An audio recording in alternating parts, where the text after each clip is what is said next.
ఆయన కోవర్ట, ఆయన చేసేదంతా కనికట్ట, ఇదే డౌట్ వస్తుంది కొందరికి. జగన్ ఆత్మగా ఒకప్పుడే పేరున్న విజయసాయి రెడ్డి ఇప్పుడు వైసీపీకి విడాకులు ఇచ్చేశానంటున్నారు.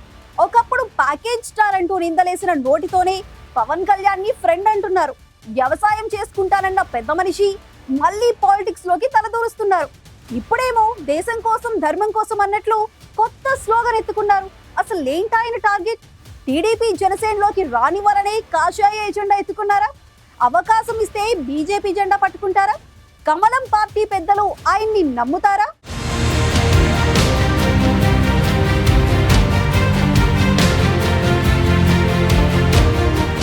హిందూ మతంపై కుట్ర అంటూ ఎక్స్లో పోస్టు పెట్టిన మాజీ ఎంపీ విజయసాయి రెడ్డి దేశానికి శ్రీరామరక్ష అంటూ ఫినిషింగ్ టచ్ ఇచ్చారు.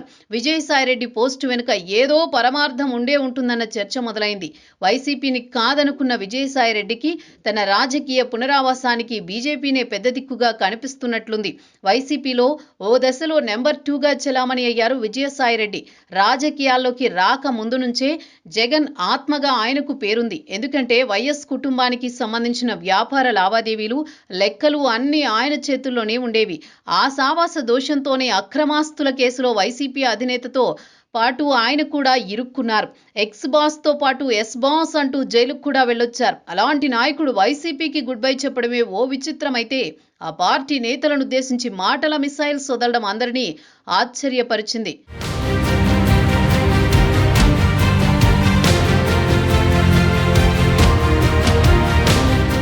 కాకినాడ రేషన్ బియ్యం నుంచి ఏపీ లిక్కర్ పాలసీ దాకా వైసీపీ టార్గెట్ గా సంచలన ఆరోపణలు చేశారు విజయసాయి. జగన్ మంచోడే అంటూనే ఆయన చుట్టూ ఉన్న కోటరీపై ఆరోపణలు గుప్పించారు.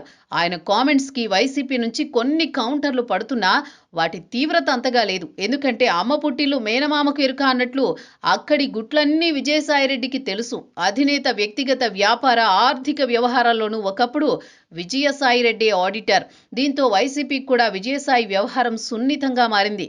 పాలిటిక్స్ కి బై బై చెప్పేయడంతో ఆయనక రాజకీయాల జోలికి రాకుండా తన పనేదో తాను చేసుకుంటారని అంతా అనుకున్నారు. కానీ అలవాటైన ప్రాణం అటేపు లాగేసిందో ఏమో మళ్లీ అన్యాపదేశంగా తనదైన సంకేతాలు ఇస్తూనే ఉన్నారు విజయసాయి రెడ్డి. ఇప్పుడు తాజాగా సాయిరెడ్డి చేసిన ట్వీట్ ప్రెజెంట్ పాలిటిక్స్ లో చర్చకు దారితీసేలా ఉన్నాయి.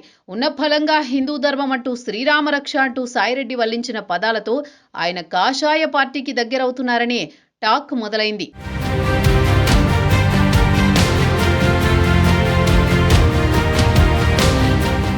మత మార్పిడులు కొత్త సబ్జెక్ట్ ఏమీ కాదు. దేశంలో ఎప్పటినుంచో ఉన్నవే. ఆల్రెడీ దాని మీద చాలా చోట్ల డిబేట్ నడుస్తోంది. ఇలాంటి సమయంలో పనిగట్టుకుని విజయసాయి రెడ్డి ఎక్స్లో పోస్టు పెట్టడం బీజేపీకి దగ్గరయ్యేందుకే అని కొందరు భావిస్తున్నారు. మొన్నటికి మొన్న జనసేన అధినేత పవన్ కళ్యాణ్తో తనకు 20 ఏళ్లుగా పరిచయం ఉందంటూ సాయిరెడ్డి కామెంట్స్ చేశారు.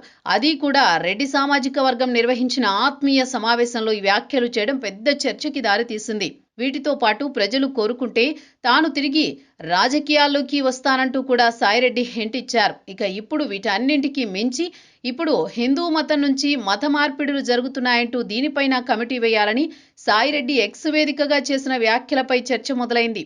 హిందూ మతంపై సాయిరెడ్డికి ఇంత హఠాత్తుగా ప్రేమ పుట్టుకు రావటం అంతటితో ఆగకుండా డబ్బు ఆశ చూపించి మత మార్పిళ్లకు పాల్పడుతున్నారని చెప్పుకురావడం కూడా చర్చనీయాంశమైంది. వైసీపీలో జగన్ తర్వాత నెంబర్ 2లా విజయసాయిరెడ్డి అప్పట్లో పార్టీలో కీలకంగా వ్యవహరించారు. అధికారంలో ఉన్న సమయంలో ఢిల్లీలో ఆయన చక్రం తిప్పారు. అయితే అధికారం కోల్పోయి కొన్నాళ్లకే జగన్ కి దూరం కావడం, ఆ పైన ఎత్తుగడలు చూస్తుంటే కొందరికి అనుమానాలు వస్తున్నాయి. పవన్ కళ్యాణ్ ని పల్లెత్తు మాట అనలేదని చెప్పుకొచ్చారు విజయసాయిరెడ్డి. దీంతో జనసేన శ్రేణులు గతంలో జనసేనానిపై విజయసాయిరెడ్డి ప్రేలాపనలకు ఆధారాలు బయటకు తీయడం మొదలుపెట్టారు. జగన్ కి ఎన్నో ఏళ్ల పాటు రైట్ హ్యాండ్ ఉన్న విజయసాయిరెడ్డిని కోరి నెత్తిన పెట్టుకోవడానికి టీడీపీ సిద్ధంగా లేదు. దీంతో కూటమి పార్టీలో రెండూ సానుకూలంగా లేకపోవడంతోనే విజయసాయిరెడ్డి తనది కూడా హిందుత్వవాదమేనని బీజేపీకి సంకేతాలిస్తున్నారనే చర్చ మొదలైంది.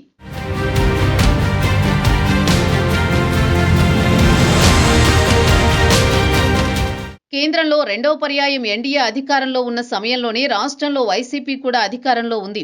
దీంతో ఢిల్లీ వ్యవహారాలను చక్కబెట్టిన విజయసాయిరెడ్డి ప్రధాని నుంచి బీజేపీ అగ్రనేతల దాకా అందరితో టచ్లో ఉండేవారు. ఇప్పుడు అదే పరిచయాలతో ఆయన బీజేపీ కండువా కప్పుకుంటారని ఏపీ రాజకీయాల్లో గుసగుసలు వినిపిస్తున్నాయి. వైసీపీ ఆవిర్భావం కంటే ముందే వైఎస్ కుటుంబ ఆడిటర్గా జగన్ గుట్టురట్లన్నీ విజయసాయిరెడ్డికి తెలుసు. అక్రమాస్తుల కేసులో కూడా ఆయన నిందితుడిగా ఉన్నారు. ఎప్పటికైనా ఆ కేసులు పీకలకు చుట్టుకుంటాయనే అనుమానాలున్నాయి. వైసీపీతో వివాదం మరింత ముదిరితే జగన్ కేసుల్లో విజయసాయి అప్రూవర్గా మారే అవకాశం కూడా లేకపోలేదంటున్నారు. సూట్ కేస్ కంపెనీల ఏర్పాటులో, వాటి ద్వారా నిధులు మళ్లించడంలో, జగతి పబ్లికేషన్స్ విలువను అమాంతం పెంచుతూ జగన్కు మేలు చేయడంలో అప్పట్లో విజయసాయిరెడ్డి కీలకమనే అభియోగాలున్నాయి. పారిశ్రామికవేత్తలపై ఒత్తిడి తెచ్చి వారితో జగన్ సంస్థల్లో పెట్టుబడులు పెట్టించారన్న ఆరోపణలు ఆయనపై ఉన్నాయి. ఆర్థిక లావాదేవీల అక్రమాల్లో జగన్ ఆత్మగా వ్యవహరించిన విజయసాయిరెడ్డి అక్రమాస్తుల కేసులో వైసీపీ అధినేతతో పాటు ఏడాదికి పైనే జైల్లో ఉన్నారు. దానికి ప్రతిఫలంగా జగన్ కూడా ఆయన్ని 2 సార్లు రాజ్యసభకు పంపారు. 2028 వరకు పదవీ కాలం ఉన్నా ముందే పదవికి రాజీనామా చేయడం వెనుక పెద్ద వ్యూహమే ఉండొచ్చనే అనుమానాలు కూడా కొందరికున్నాయి.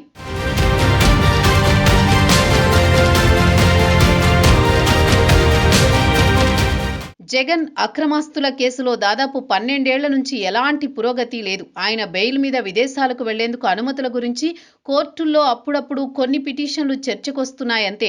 రాష్ట్రంలో డబుల్ ఇంజిన్ సర్కార్ అధికారంలో ఉండడంతో జగన్ కేసులను తిరగదోడొచ్చనే ప్రచారం మొదలైంది. ఈ సమయంలో విజయసాయిరెడ్డి రాజకీయ ఆత్మరక్షణ కోసమేనా, సుదీర్ఘ అనుబంధం ఉన్న జగన్ రక్షణ కోసమా అన్న అనుమానాలు మొదలయ్యాయి. చెవిరెడ్డి భాస్కర్ రెడ్డి లాంటి నాయకుడు లిక్కర్ కేసులో జైలు పాలయ్యాడు. పేర్ని, జోగి, కాకాణి లాంటి మాజీ మంత్రులు కోర్టుల చుట్టూ తిరుగుతున్నారు. ఈ టైంలో వైసీపీ మునిగే పడవనే ఉద్దేశంతోనే విజయసాయి బయటకొచ్చారా, లేదంటే అక్రమాస్తుల కేసులో క్లీన్ చిట్ కోసమే ఆయన కొత్త అవతారం ఎత్తారా అన్న చర్చ నడుస్తోంది.